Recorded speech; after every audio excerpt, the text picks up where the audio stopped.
Dubardan sa lahat ng ating mga viewers. So, di kaya good day.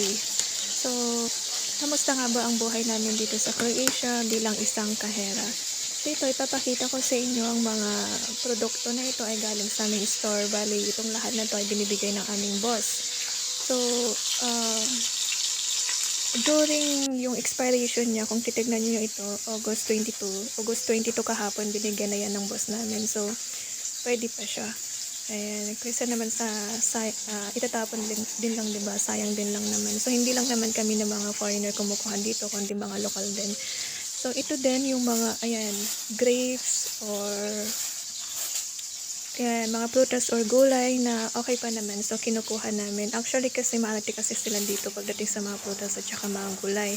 Yung mga magaganda, yun yung mga dinidisplay nila, yun yung talagang binibenta nila. Pero kung alam nila na parang may damage konti, ayan na, pinabibigay na lang. So, kinukuha na lang din namin. So, kung titignan nyo, okay pa naman siya. Pwede pa naman siyang kainin. So, sayang din kaysa itapon na lang. Kaya, pwede na lang din namin. Ayan.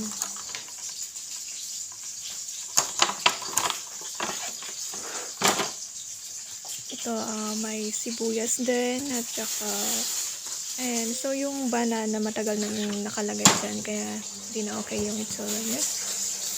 Ayan. So, meron din tayong malilit sa yan yung fruits nila dito sa Croatia. Ayan, kung titignan nyo, okay pa naman siya. Nakakain pa naman. Ayan, so, yan, talong. Lahat ng yan galing sa store namin. Yan, sweet corn. Salamat sa panonood.